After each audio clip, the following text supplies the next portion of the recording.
14वीं शताब्दी भारत पूरा उत्तर भारत जो था वो दिल्ली सल्तनत के कब्जे में था। उन्होंने पूरे नॉर्थ इंडिया को अपने अधीन कर लिया था, लेकिन जो दक्षिण भारत था वो अभी भी एक अजय शत्रु बनकर रहा। आपको बता दें कि मंदिरों का, शहर का और परंपराओं का रक्षक दक्षिण भारत, जहां के संस्कृति, धरोहर और धार्मिक स्थलों को सल्तनतें अभी तक तोड़ नहीं पाई थी। एक सदी तक दिल्ली सल्तनतें दक्षिण पर कब्जा भी नहीं कर पाई, लेकिन अब उन्होंने दक्षिण पर कुछ इलाके जीत लिए थे। तुरंत ही, यानी कि मात्र 36 सालों के बाद ही हरिहर और बुक्का ने सन 1336 में एक नए साम्राज्य की स्थापना की, विजयनगर साम्राज्य।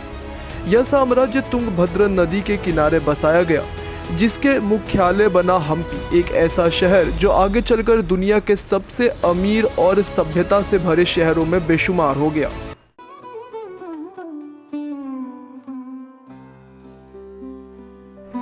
विजयनगर साम्राज्य सिर्फ एक राज्य नहीं था, बल्कि एक सपना था। इस साम्राज्य में कला, विज्ञान, कृषि, अर्थव्यवस्था और धर्म सभी कुछ अपने चरम सीमा पर थे।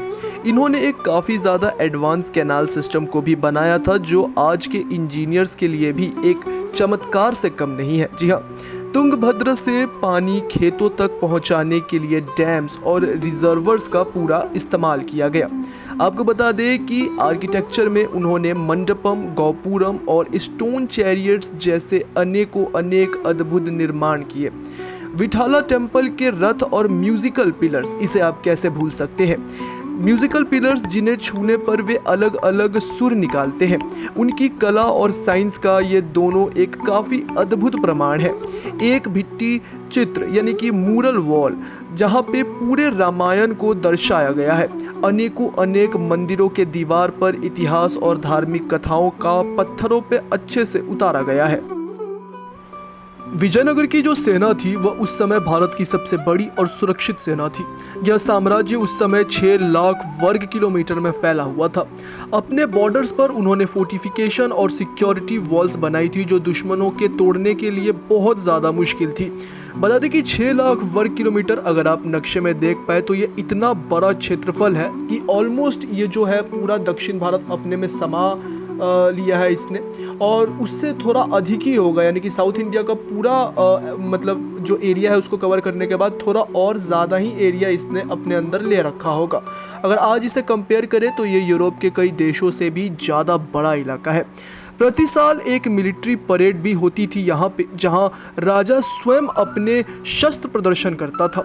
इन्होंने विदेशी व्यापारियों से मस्केट्स और गन पाउडर खरीदे हैं। आपको बता दें कि एक तरीके का राइफल था जो इन्होंने खरीदा था विदेशी व्यापारियों से, और अपनी सेना को नए हथियारों से भी लैस किया था।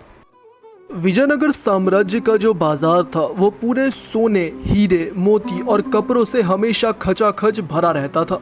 यहाँ के बाजार इतने समृद्ध थे कि फॉरेन ट्रैवलर्स जैसे कि अब्दुल रज़्ज़ाक, डोमिंगो पेस और फरेनो न्यून्स अपने लेखों में लिखते हैं, और इसकी जो तुलना है उसे वेन्स और कैस्टिनोपोल जैसे शहरों से किए थे। बता दें कि उस टाइम यूरोप के सबसे बड़े और समृद्ध शहरों में से एक थे। ये लोग अरब, पर्शिया, चाइना और यूरोप के देशों के साथ व्यापार करते थे। एक्सपोर्ट आइटम्स में fine cotton, spice, pearls, diamonds और मेटल क्राफ्ट भी शामिल थे।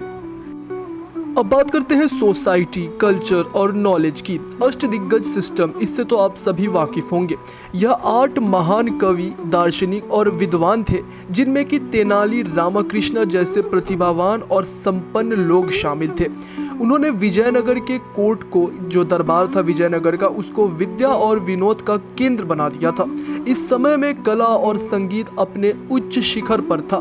भरतनाट्यम, कुचिपुड़ी जैसे नृत्य और क्लासिकल म्यूजिक का यहाँ से काफ़ी ज़्यादा विकास हुआ। विजयनगर साम्राज्य में कई वंशजों ने राज किया था, जिसमें कि संगमा, सुलुवा, तुलुवा और अरायविदु जैसी डायनेस्टीज थी। जो सबसे ज़्यादा स्वर्णिम युग माना जाता और सबसे ज़्यादा जो पॉपुलर राजा थे महाराज कृष्णदेवराय, वो तुलुवा वंश के राजा थे। इन्होंने 1509 से लेकर 1529 तक राज किया था। इनका काल स्वर्णकालीन माना जाता है। महाराज कृष्णदेवराय को गौ ब्राह्मण प्रतिपालक माना जाता है। इन्होंने धर्म की काफ़ी ज़्यादा रक्षा की है। इनके समय में विजयनगर काफ़ी ज़्यादा समृद्ध हो गया था और काफ़ी ज़्यादा धनवान हो गया था। आपको बता दें कि विजयनगर का गवर्नेंस एक सुदृढ़ मॉडल था। राजा कृष्णदेव राय ने लिखा था, क्योंकि वो एक बहुत बड़े विद्वान थे और एक लेखक भी थे। उन्होंने लिखा था कि प्रजा का सुख ही राजा का धर्म है। उनके राज्य में कानून का पालन काफ़ी ज़्यादा शक्ति से होता था, लेकिन न्याय भी उतना ही ज़्यादा मूल्य रखता था। हर प्रदेश में गवर्नर थे जो कि राजा के नियम के अनुसार शासन चलाते थे। सेना, अर्थव्यवस्था और धर्म सब में संतुलन बनाकर रखा गया था। लेकिन वो कहते हैं ना, हर उदय के साथ होती है एक पतन की कहानी। 1565 के साल में भी ठीक ऐसा ही हुआ। 3 मुस्लिम सल्तनत, 3 मुस्लिम देश जो बीजापुर, गोलकोंडा और अहमदनगर थे, इन तीनों ने मिलकर धोखे से तालीकोटा के युद्ध में विजयनगर पर हमला किया। सोच के देखिए, 3 अलग अलग देशों की सेना ने मिल के हमला किया। इसके बावजूद भी विजयनगर की जो सेना थी उसके नंबर के सामने इन तीनों देशों की जो सेना थी उनके नंबर कम पड़ रहे थे। ये बहुत बड़ी बात है। इनके हथियार भी इतने ज़्यादा एडवांस नहीं थे, इनकी मिलिट्री स्ट्रेटेजी भी इतनी ज़्यादा एडवांस नहीं थी।